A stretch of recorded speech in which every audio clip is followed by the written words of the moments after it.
睇到冇？睇到問題我咁樣我講唔到俾你聽啦，就好似尋晚咁咯，變咗好亂咯。你叫我去我撳邊個掣啊？我講嘅嘢你又唔喺個 screen 嗰度。唔係啊，你叫我撳邊個掣咪得咯？唔得咩撳 invest，撳 Ethereum，？Invest 撳 Ethereum，揀一日。點啊？我同你講點樣用先，陣間我哋同你講個 concept 係點樣樣行下。啊，因為你要知道點樣撳咗，我就同你講個 concept 咧，你就比較容易明白。所以我而家撳 Ethereum node 啊，你撳一日嘅，咪而家撳邊度？撳 Ethereum node 撳 啊？Ethereum node，撳邊撳一度？日，撳 buy，撳 one day 啊，one day。跟住 buy，撳 buy，跟住下低冇好多價錢嘅，是但揀一隻，你買 buy 嘅，因為你未有意見啊嘛。是但揀一隻啊？啊，做咩咁多價錢嘅？因為佢都係識咁樣用嘅。咁我撳呢個91.98%先得冇？你撳落去，撳邊隻？撳 buy 嗰度啊？或者隻都可以啊。撳 buy 啊？跟住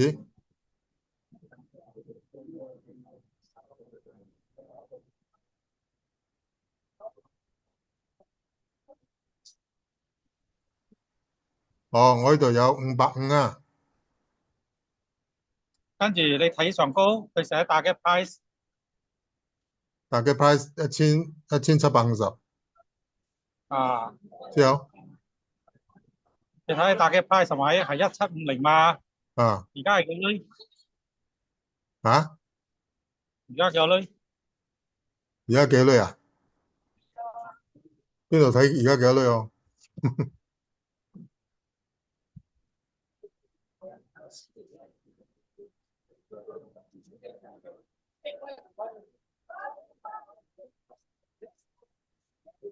啊，開另一個 Apps 嚟睇下。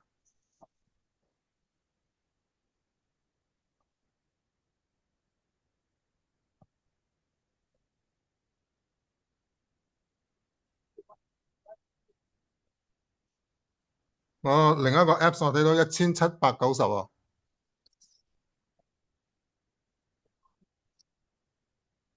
咁樣樣，我都未知道點樣同你講。跟住你去翻頭一面，我睇我都係要俾你睇，我要用 concept 加埋嗰個用法侵住一齊講先得啊。因為 OK，你去翻頭一面，jam 鳩咗電腦。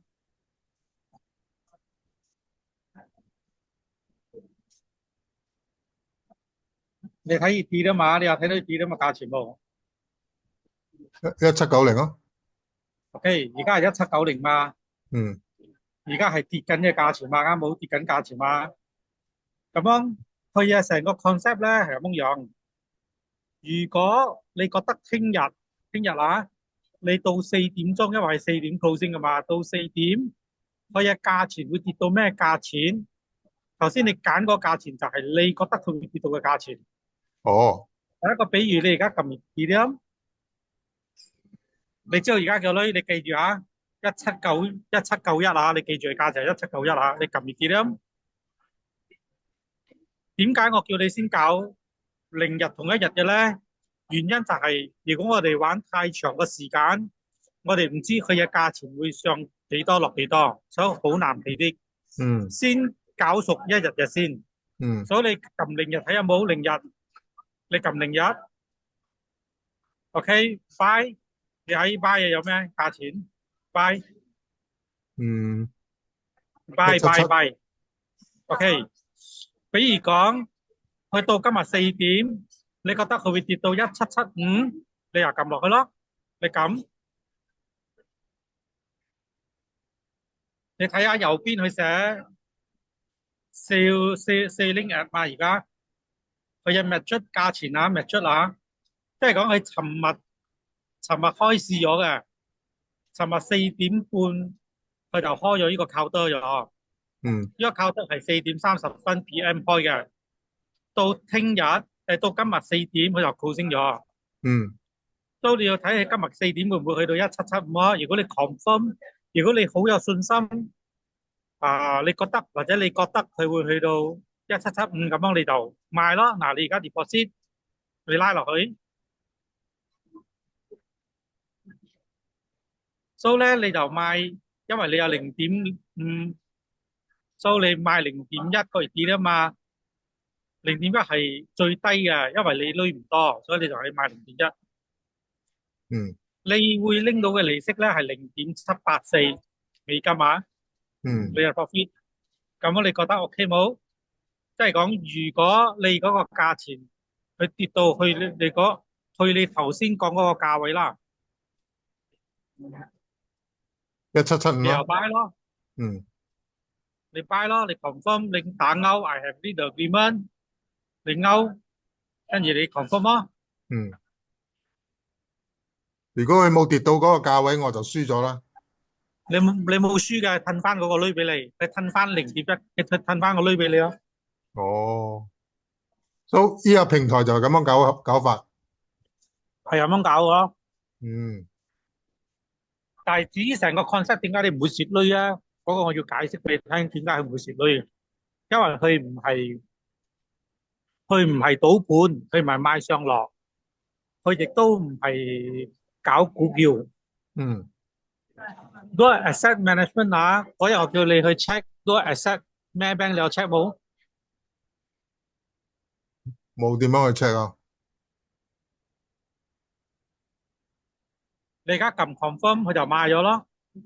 賣咗過後你就等4點咯。如果4點佢中，咁你就賺鐳咯。如果冇中，你又蝕鐳咯。但係點樣中法咧？比如講而家係1790，頭先我哋計嘅係1790嘛。如果跌到1750啊，你賺咗鐳，你賺40美金啊，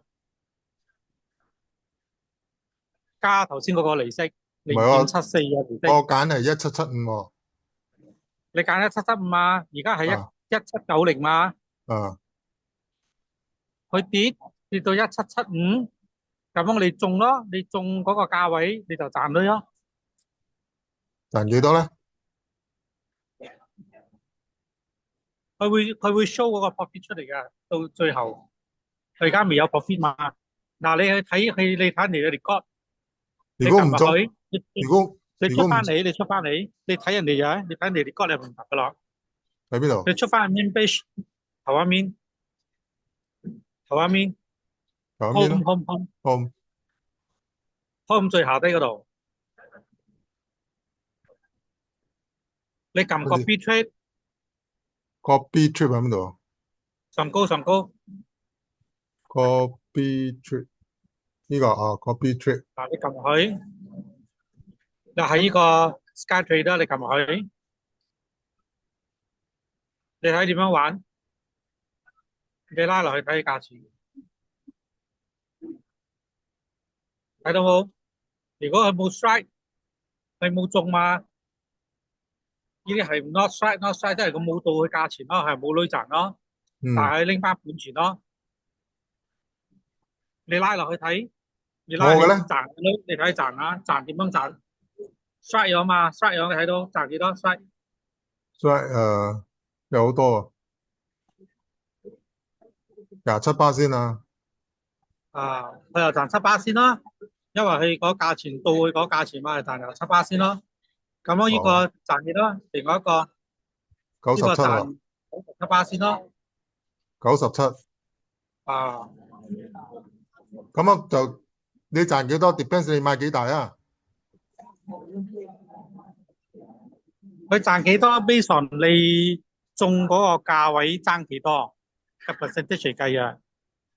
我我唔一定唔一定17，佢嗰個 percentage 係佢之前已經俾咗你嘅，你去翻之前嗰度，你係翻 main page，你係翻 invest，等先啊。呢個97係去俾你嘅，佢同你講你可以賺幾多咧，你撳翻 invest，你撳 invest，睇到冇？佢同你講你如果中呢個價錢，你賺107.6%咯邊度，FPR 嘛，邊度？下低啦，呢啲咪係咯，左邊呢啲青色嘅字咪係咯。哦哦，因為點解唔可以搞 Bitcoin 咧？Bitcoin 佢要你嘅本錢好大，所以你撳 Ethereum 嚟下，你撳翻 Ethereum，OK，可以買多幾單啊？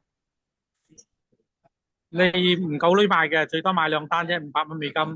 哦，嗱，好似係咪呢個1775係咪？如果你中嘅話啦，頭先你投嘅女嘅女，你有注意到你頭先投嘅女冇？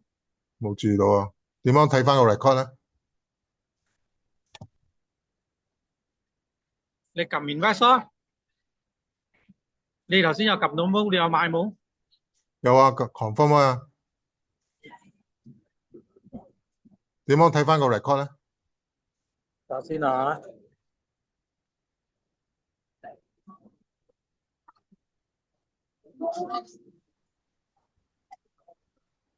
個 record 係撳中間嗰粒。呢個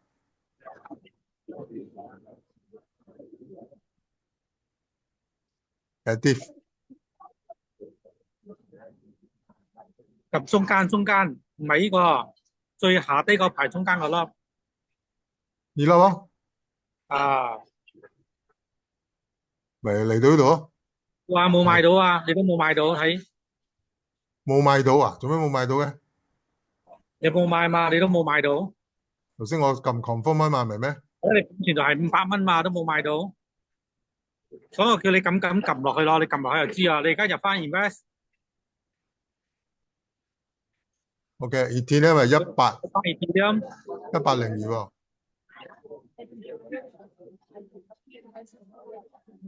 你撳翻 Ethereum node，哦，ET 咧1802，你注意下，我哋揾一隻眼17501091750。啊，109%啊，記得啊，你撳落去睇，拉落去，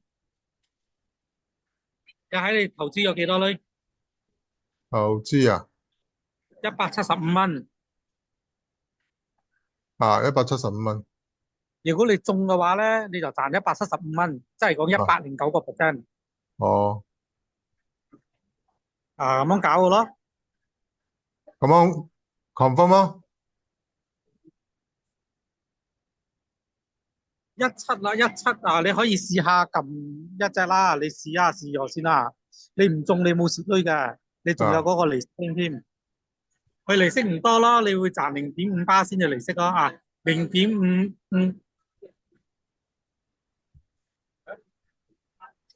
你會賺到嗰個0.502美金嘅利息。哇，呢個 concept 好新哦。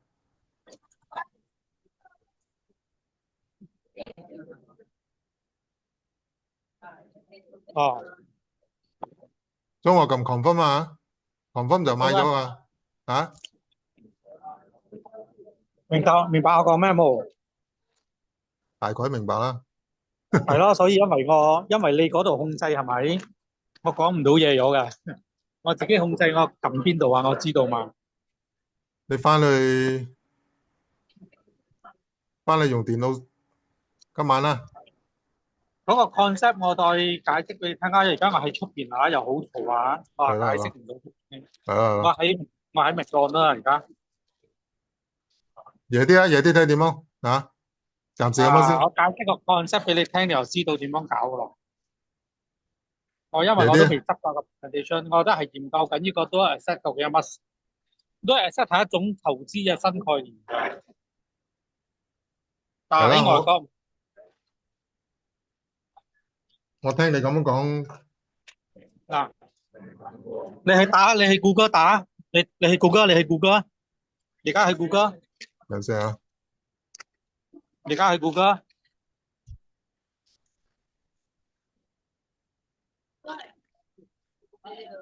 你打多 asset 多 等先 asset 咩 bank？ ，POL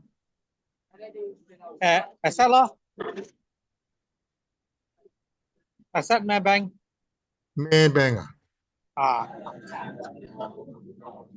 咁啊，嗱，你撳落去呢隻啊，頭一隻，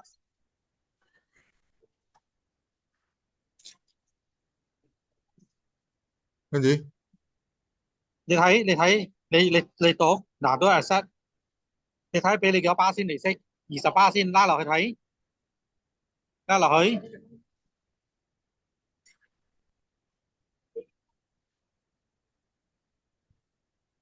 佢有 short form 叫 DCI 啊，多 asset 係咪啊？嗯嗯一樣嘅嘢嚟噶咯，一模一樣嘅嘢嚟噶。嗯，啊，咁樣咩 bank 都有得投資咁嘅嘢啊？有啊，呢樣嘢佢同你同一個時間買啊兩個貨幣，個貨幣係有對沖嘅，一個上一個落嘅。嗯咁樣你點樣都唔會對公司嚟講點樣都唔會蝕堆嘅。咁樣至於點解會有一個利息咧？係因為佢有交易所賺到分翻俾我哋咯。嗯，咁我點樣玩都賺咯，即係講，點樣玩都賺好少啊！你可能賺5角啊、7角啊、8角啊。咁樣你每日去搞咯，一個月一個月執一碟咯，如果你係搞緊百零蚊咧，佢頭先你入場175蚊嘛，你嗯睇唔到肉咯，因為你就賺5角錢嘛。嗯，但係你入場係千幾蚊嚟講啊，你係可以賺大概係5溝錢咯，5溝到10溝之間咯，一日。哦哦，明白，但係你係唔會蝕堆噶啦。嗯，所以呢個平台咧就俾我哋500溝去玩呢樣嘢，呢個平台係專玩貼多嘅，係啦。咁樣呢個咩 bank 係玩咩嘅？一樣咯。又 呢 c r 邊 y 係咩？玩銀紙，呢玩咩啊？邊係玩卡倫斯，卡倫斯匯率，應該係搞貼多卡倫斯。哦 crypto 嘅卡倫斯，哇咩 bank 都咁先進啊！你睇俾嘅利息幾多巴先？有寫咩？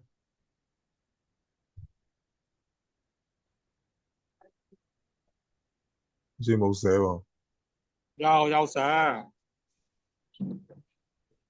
邊度啊？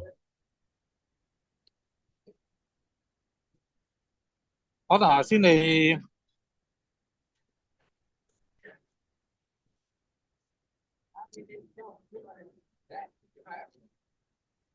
佢冇寫幾多應該喎？唔係喺一面啊，入邊有寫嘅。我哦喺度數20巴先左右啊。哦，哇28先好多啊，喎，咁咪好多人買咯。有好多人買咯，因為你最少入場50村嘛。哦，明白。跟住佢會鎖你嘅時間啦，因為你嗰個係入去 trading 嘅，同頭先嗰隻嘅玩法係一模一樣啊。嗯，明白，大概只不過而知道啦。家我只不過而家我對呢個多 asset 嘅嘢唔係好了解，我嗯仲研究緊咩叫做多 asset。嗯，但係概念我問咗 ChatGPT 好多嘢啦，我阿格知道啦，你嗰個朋友介係紹你嗰個朋友介紹你啊？你 forward 嚟嗰個 message 啊？係咪你朋友嚟嗰個？邊個朋友介紹啊？唔係咗一個你尋日咪屈你 forward 一個男仔嘅聲音嘅嗰個邊個嚟嘅？你講條邊啊？哦，係咪佢啊？唔係啊，你講佢睇到我註冊㗎，註冊成功㗎，嗰個邊個嚟嘅？我唔知講緊邊個喎。你有 forward 一段説話，一個男仔講嘅啊，我看到你朋友註冊了啊，註冊嗰個了。係嗰個係公司嘅 manager。你問佢咪得啦。我問佢，但係佢講嘅嘢好皮毛，好皮毛。嗯佢講嘅嘢，但係而家我同你講嘅嘢啊，嗯，好表面。咁呢個係邊個嚟啊？你點樣識佢啊？其實要正式要了解多 asset 啊，真係要去正式深入了解先知。YouTube 冇人介紹咩？因為好多人唔知咩嘢嚟嘅，唔係啊，YouTube 應該有人介紹啲嘢。你要慢慢去了解咯。我聽咗，我知道係咩嘢，但係我解釋唔到出嚟，佢唔容易因為解釋，因為對佢嘅了解唔夠深入啊。佢唔容易解釋啊。應該係我知道對對，係唔會，我知道係唔會你蝕到嘅啫。我知道係同時買兩個貨幣對沖嘅啫，但係實質上我再入我講唔係到咗。做咩入一個人叫做陳燒片嘅邊個嚟？邊個陳收片？你而家有一個 attendees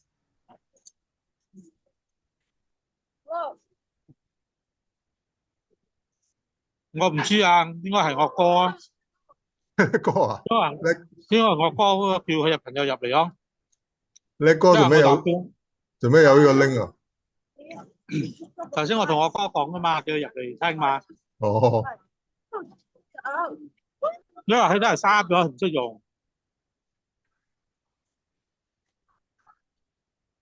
咁樣點樣？你講多輪啊？冇啦，睇有冇嘢問咯，有嘢問先講咯，冇嘢問唔使講咯，等佢開乜，等佢開麥問咯。陳老闆有東西問嗎？陳老闆，剛才 KK 已經解釋一輪了，關於這個多科咩啊？叫咩啊？因為我都唔知係邊水乜水，你又唔知係咪我哥講喎。你哥嘅朋友。啊，係啊係啊，因為我正哦，話正話做咩你低個名叫蠢燒片嘅？係啊係啊，我名都係呢個名嚟噶嘛。啊，呢個名㗎，咁我哋唔係我哥喎，你哥嘅諗住我哥朋友。入嚟啊。你阿哥嘅朋友啊？哦，你聽過咩叫多 asset 冇？未啊，未聽過啊，正話加入啫嘛，今日中午嘅嗌我加入嘛。KK 啊，佢係咪屬於對沖基金喎？咁樣講。冇相干，你俾睇，你睇到呢個咩 bank to you 冇睇到冇？未必下載。你睇到個 skin 冇？你睇到個 skin 冇？多 currency link investment。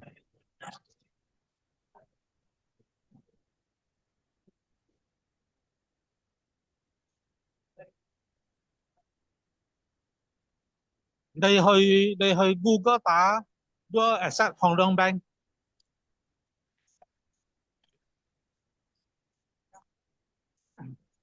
你打多 asset 兩個 S 啊，兩個 S，asset 係兩個 S 啊。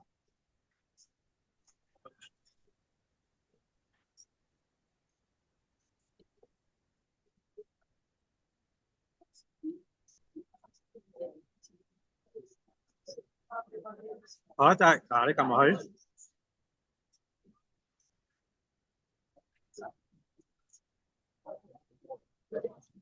我點解要俾你哋知道咩叫 other asset 咧？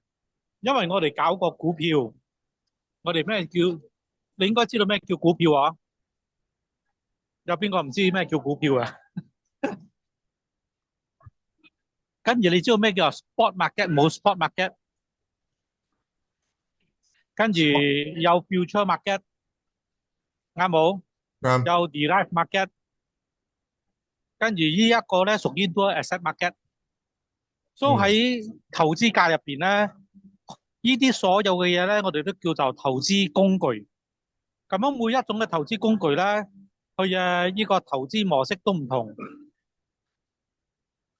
咁樣好似股票咧，仲有一種叫做 hedging。hedging 咧同埋呢個都 asset 係好相似嘅，因為 hedging 佢都係搞對沖，但係搞對沖啊，咩叫對沖咧？對沖即係講啊，今日美金同埋黃金啊，佢係兩個唔同嘅方向嘛。當美金上嘅時候，黃金會跌嘛；當黃金上嘅時候，美金就會跌咯。總之，黃金同美金係永遠都唔同方向㗎。咁啊喺咁嘅情況咧，好多人咧佢哋唔係，佢哋有啲人係投資 spot market，即係講佢就係投資美金啫，係買美金嚟收嘅。呢種投資嘅手法咧，我就叫做 spot market，即係我當你呢個美金為資產，我買嚟收啫，或者我就買黃金嚟收啫。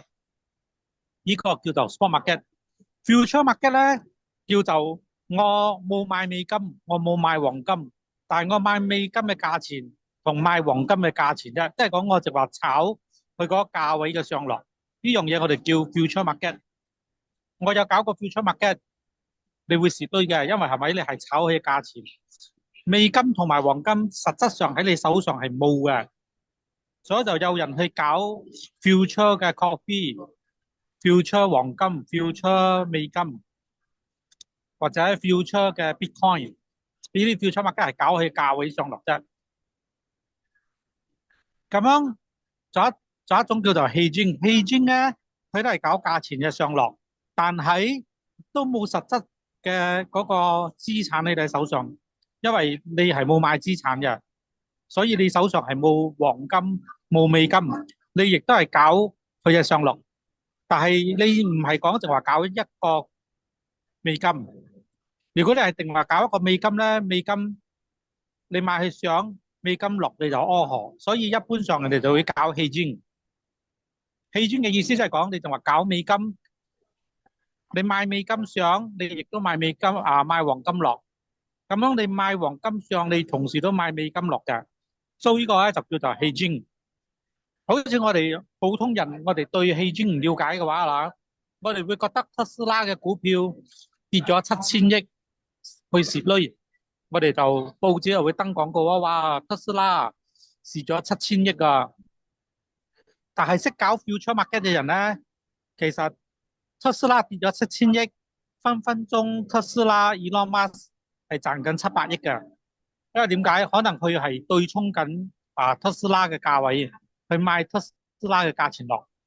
所以因為佢係政治人物嘛，佢可以佢講一句說話，佢就可以操控佢嘅股票落咗。佢就係要去落，所以佢操控個價錢落，因為佢賣落，佢賣嗰個價錢落。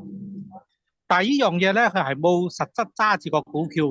咁樣點解會有呢個對沖hedging嘅呢個遊戲搞咧？我哋講投資工具，點解會有呢種咁樣嘅投資工具咧？係因為如果股票跌價嘅話啦，你會蝕到好慘嘅喎，因為你冇嗰個工具去對沖佢喎。所以喺美國呢啲比較成熟嘅國家金融成熟嘅國家咧，佢哋就會有呢個對沖基金，對沖佢嘅股票跌嘅。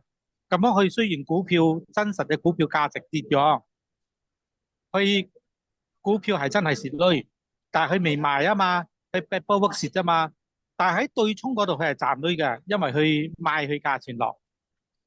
咁樣因為呢個 real estate 點解會走出嚟咧？其實係喺1997年呢個房地產風暴嘅時候，係咪房貸風暴發生嘅時候啦，出嚟嘅一個工具嘅，即係講我買緊嘅房地產，地產嘅價錢係跌咗，但係我屋未賣嘛，我屋企未賣嘛，啱冇？但係我屋價跌咗嘛，點好？但係我又冇女供屋喎，咁樣有咩方法可以對沖呢樣嘢咧？就變咗有呢個多 asset investment，多 asset investment 即係講頭先我哋嚟講嘅棄磚，我係冇拎實體嘅資產，棄磚係冇拎資產噶嘛，我冇賣資產嘛，我賣價錢上落啫。多 asset 就有賣資產嘅，但係我亦都有買呢個資產嘅上落嘅價錢，即係講除咗資產之外，我仲有搞呢個價錢嘅上落，係兩隻 combine 嘅一個工具嘅。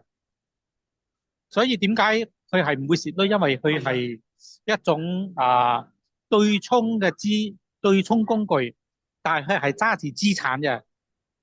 咁樣明白我？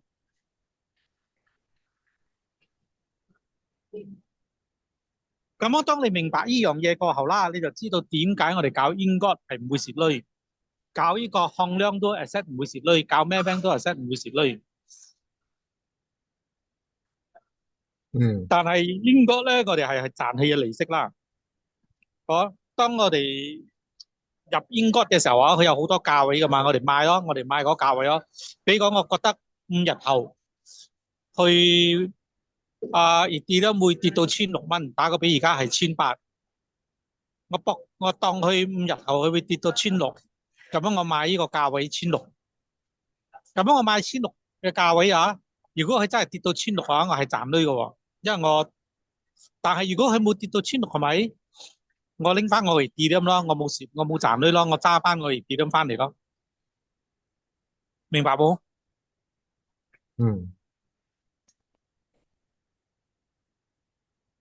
咁樣當你明白呢個原理過後啦，而家好容易嘅，你唔知咩叫做多 asset，你去上網抄，因為點解？因為全馬來亞呢個多 asset 應該係呢2、3年，2020年咁樣應該出咗嚟噶，係我哋冇去注意到啫。但係搞金融界人，佢哋對呢個 MCO 嘅情況衝擊力好大嘛，咁樣政府就要用好多種呢啲基金嘅工具啊，金融嘅工具啊，去維持自己國家咯。咁樣點解而家咩 bank 會有多 asset， 放兩 bank 有多 asset 啦？係因為馬幣已經開放咗，明白冇？因為馬幣以前俾老馬封咗3.8，封死3.8嘅時候啊，馬幣喺全世界係唔流通嘅。因為點解馬幣會跌到咁犀利？係因為當初老馬為咗保護自己，佢將全世界嘅馬幣拎翻嚟，佢淨係要喺馬來亞用啫，所以佢定喺3.8。你要知道3.8係點樣定嘅？好多人講做咩馬來亞政府可以將馬幣定喺3.8嘅？好容易啊！我要將馬幣定喺3.8，我就唔可以同全世界人一樣，即係講我嘅鐳唔可以喺全世界流通咯。我馬來西亞定3.8，我自己同自己玩啫。明白未？你哋首先你哋要了解呢個金融結構同佢嘅金融嘅流動資金係點樣行嘅。所以好多人係咪就會鬧安華咯？點解我哋嘅馬幣雙落咁？哇！又大雙又大落，又大雙又大落。其實呢個係好事，因為我哋嘅鐳開始喺外國流通，我哋開始冇咩可以容易控制到個價錢，係因為嗰個價位唔單止馬來亞控制啫，而家全世界有有日本會拎緊多少馬來亞鐳，新加坡會拎緊多少馬來亞鐳，泰國會拎緊多少馬來亞鐳。當馬來亞嘅旅遊啊，或者我哋出口勁嘅時候，係咪佢哋就會買我哋馬幣嚟收咯？所以我哋馬幣就會浮動咯，上上落落咯。但係以前老馬嘅時候，因為佢封鎖晒馬幣，馬來西亞嘅經濟係因為俾老馬搞死。跟呢2年嘅經濟死，唔係因為安華，係之前老馬封鎖咗馬幣，馬幣喺全世界唔流通，包括英國啊、英國、美國全部都唔買馬幣咗。所以你因為老馬唔愛同全世界玩嘛，因為佢嘅鐳輸俾我呢個俄咩一個金融大哥啊，蝕咗好多鐳喺嗰度嘛。當你嘅銀紙全部拉翻嚟馬來亞，係咪就你馬來亞自己話事啫？因為人哋冇鐳咗嘛。但係呢個鐳3.8，我哋馬來亞都係蝕緊鐳嘅啫冇。好多人唔明白，佢覺得你覺得馬來亞3.8，馬來亞係賺鐳定蝕鐳？你哋估啦，你哋對金融唔了解嘛？你哋覺得馬來亞如果定喺3.8，我哋馬來亞係賺定蝕？好多人會覺得我哋定喺3.8，我哋馬來亞係賺對咯。其實錯啊！如果定喺3.8啊，我哋馬來亞每一年要貼俾美金啊，貼美金啊，幾十億啊，每一年要貼俾美金幾十億，因為我哋為咗要定我哋嘅價錢喺3.8啊。當美金強嘅時候，馬幣跌嘅時候啊，我哋國家就會拎幾十億嚟貼啊，令到我哋嘅價位維持喺3.8。呢個方式係用鐳嚟維持我哋嘅馬幣3.8，呢個方式係唔好啊！如果遇到更啱美國嘅經濟好勁大上嘅時候啊，我哋嘅國家所賺到，比如講我哋今年賺到200億啊，我分分鐘要貼晒200億入美國，俾翻美國，係咪？為咗咩嘢？就係為咗要將我嘅馬幣維持喺3.8，呢個方式係好危險噶。咁我為咗要解決呢個問題，係咪？我哋除咗入咗一個 BRICS，馬來亞為咗要維持呢個我哋嘅銀紙嘅呢個價值啊，我哋除咗入 BRICS，除咗買更加多嘅黃金咧，其實就有另外一個方式叫做 Dual Asset Investment。咁樣你又明白點解無端端馬來亞出咗一個 Dual Asset Investment 啦？Dual Asset Investment 嘅用處咧，就係將馬幣通用喺全世界更加多個國家通用。咁樣要點樣通用？就係我哋要同大啲國家嘅呢個銀紙兌換咯。咁樣都新嘅工作就係銀紙兌換啦。我哋搞緊嘅咧就係銀紙兌換。咁樣美金跌，咁樣大啲國家嘅錢會穩定噶嘛？比如講美金跌嘅同時，呢個日本鐳又會起噶喎，人民幣又會起多少噶喎。所以當人民幣跌嘅時候，美金咪會起多少啊？因為呢啲國家係同美國係唔啱 key 嘅，佢唔會跟美國嘅價錢行嘅啫嘛，所以佢哋就會呢個價錢就會有變動咯。所以都 asset 就係佢會買好多種唔同類型嘅呢個銀紙係咪嚟對沖馬幣咯？當佢對沖馬幣嘅時候，馬幣嘅浮動就會好大咗。又安華接手嘅時候啊，馬來西亞喺全世界嘅流動資金啦，流動資金嘅國家啊，係唔超過10個，即係講淨話喺亞細安仲用緊，甚至之前啊，連泰國都唔可以買亞鐳啊，做咩會連泰國都唔可以買亞鐳？係因為買亞唔可以同人，你都唔可以用我嘅泰國鐳嚇，你入口你都唔可以用我泰國鐳，咁我都唔可以用你嘅馬幣咯。係咁樣咯，所以人哋都唔可以買幣馬嗰時候，所以係咪佢有多少侵到政治啦？但係我哋唔係講緊政治嘅嘢啊，所以係同政治有直接關係嘅，因為經濟同埋銀紙啊都係政府控制噶嘛。所以呢幾年啊，馬來亞一直擴充嗰個銀紙嘅影響力啊，佢就會用呢啲好多咁樣嘅工具嚟用咯。咁樣 Ingot 咧，佢唔係搞銀紙。佢搞嘅係 crypto，係 Bitcoin、Ethereum 一樣嘅。Bitcoin、Ethereum 佢都係同呢啲大啲嘅銀紙有關係。咁樣佢就會用呢個方式，嚟將佢嗰個價錢，我哋入場嘅時候，我哋賣嗰個價錢會平衡咗市場嘅價錢咯。所以都係當我哋賣嘅時候話，我哋賣去上幾多類？比如講而家1800蚊，如果我得聽日會上到2000蚊，而跌得會升到2000蚊，我咪擠2000蚊咯。但係如果聽日到4點啊，佢每一日4點，佢一定係刪到期嘅，咪出嘅。咁樣佢到4點咧，咪出嘅時候 ，OK，佢冇中到呢個價錢咯。咁樣你有冇蝕咧？你冇蝕，因為你揸緊係跌咗咪啫，因為你賣咗而跌啊嘛。呢個都係你賣嘅係跌咗0.1而跌咗，咪啫。So 你睇佢嘅價錢冇升到啊，佢冇中到你嘅2000蚊啊，你咪拎翻你0.1咯。咁樣公司有蝕率冇？公司冇蝕率，點解咧？比如講而家你係我哋入場0.1嘅時候，0.1而跌啦。你睇呢度，如果而家我入緊0.1個而跌啦嘛，我賣嘅價錢要去到1800蚊，我要去1850蚊。但係到聽日4點啊，佢升到1840啫喎，冇到1850喎。但係我買就係要去到1850喎。咁樣公司係咪褪翻0.1個月跌得俾我？公司褪翻0.1個月跌得嘅時候啊，我冇賺ด้วย嘛，因為唔到1850嘛，唔到1850，公司褪翻俾我係1800哦，但係價錢已經升到1840哦。嗰40蚊邊個賺？嗰40蚊係公司賺，再包括嗰個所以公司有蝕率冇？公司冇蝕率，呢度明白未？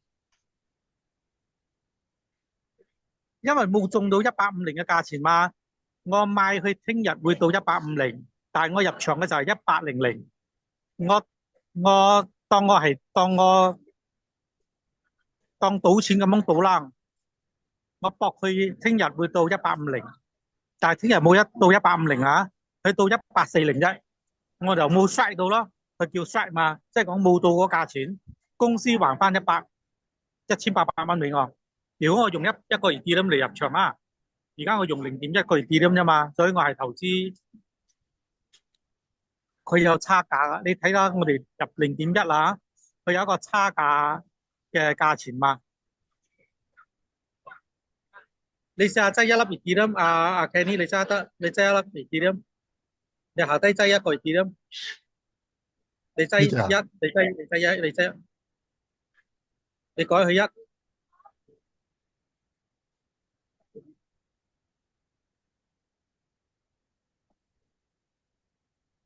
擠到一冇，你擠到一冇，你擠一，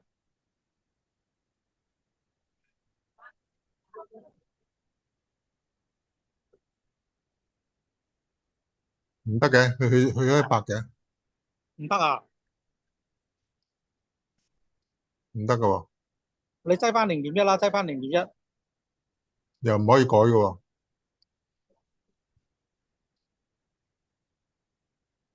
你 翻翻 delete 出嚟，咗佢，擠翻0.1，我解釋俾你聽。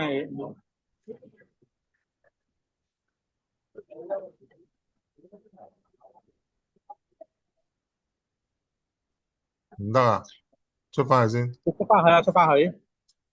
哦，出咗嚟啊，等下先啊。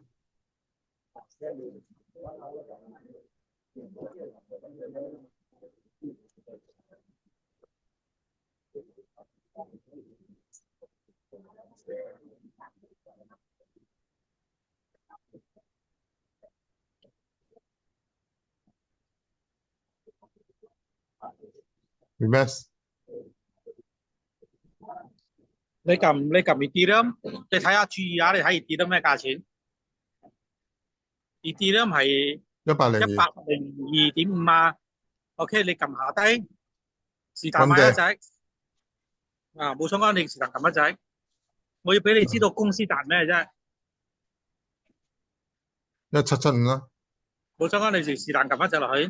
你啊，喺0.1啊，0.1你拉落去睇0.1，你係177.5啊，啱冇？啊，睇到冇？而家 Ethereum咩價錢102， ？180嘛，你180扣177，公司賺咗嘞。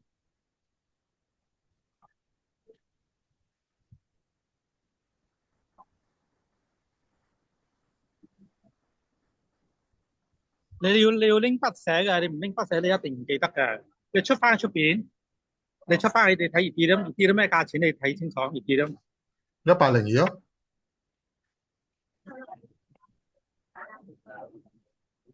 你要用筆寫嘅，你唔用筆寫你會 blur 啊。27咯，different 就27咯。一個交易啊，公司係賺27蚊啊，聽清楚啊，單單呢個交易啫，公司就賺27蚊。你而家依家個單開緊咩價錢？你睇呢個單開咩價錢？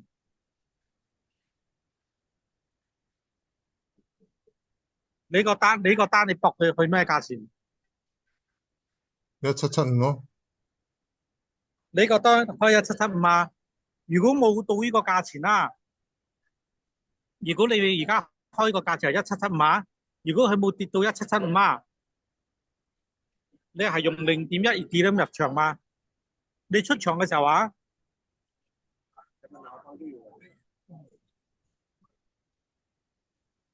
如果如果中就賺六斗嘢啊，63厘。公司係用佢嘅交易費所賺到嘅，分翻俾我哋咯。如果佢冇到呢個價錢，你都冇蝕，你都冇蝕率嘅。即係講佢唔會賣，佢會你而家撳咗一個價錢1775，佢係未賣㗎嚇，未賣。你搏佢到1775，咁啊你撳咗1775啊。如果到聽日佢跌到1775，啱冇？佢會喺另外一邊賣落哦。你呢個冇賣落，佢喺另外一邊賣落。咁樣公司嗰度就賺27蚊咯，去另外一邊去賣落嘛，因為你要喺1775出場嘛，你要掂到1775嘛。咁我哋掂1775，你佢嗰度有寫你賺咗個巴仙噶嘛，所以佢喺另外一邊去賣落咯，一樣咯，你賣上嘅時候都一樣咯，所以你要睇佢會唔會到個價錢咯。意思講我可以 buy 去落，我亦都可以 buy 去上啊。佢可以 buy 去落嘅，但係因為我哋冇 Ethereum，所以你睇你喺個箱，你喺嗰度，我哋有得 sell 噶嘛。你頭一面睇有得 sell 噶嘛，你冇 sell 啫嘛。我哋撳唔到，因為我哋冇 Ethereum 啫嘛。好似你撳 sell，我可以撳 sell 冇？你撳啊，你睇你撳得到冇？如果你冇 Bitcoin，你應該撳唔到啊。你睇你 Bitcoin 係0.00嘛，你係啊，個資料咁度係啊。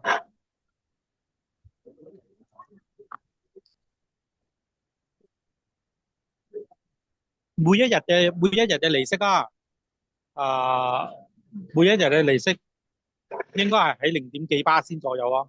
冇，頭先我揀到你 Bitcoin，Ethereum 而家我揀一聲我揀 sell 啊。我頭先揀1775啊，而家我揀 sell，揀 sell。你冇 Ethereum 嘛，冇得 sell，你手上冇 Ethereum，哦你手上係 USDT 啊。哦，冇 Ethereum，所以唔可以玩 sell 啊，可以玩 buy 啫。你可以揾 buy，你可以 buy 佢嘅價錢到會落到咩價錢，同你 buy 佢嘅價錢會上到咩咁價錢。樣我玩 buy 1775咧，我就有呢個 USDT 嚟玩。啊，但係詳細嘅我唔係好了解啦，我了解到呢度啫。我都係研究緊，因為呢個係好新嘅投資工具喎。嗯，好啦，大致上明白啊。等我研究多幾日先，我會講俾你聽啊。因為呢個太新啦，呢個 concept。嗯，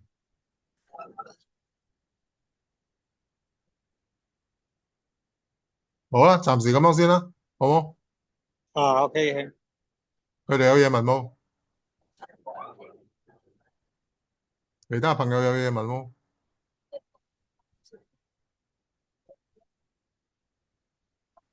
冇我哋結束㗎啦。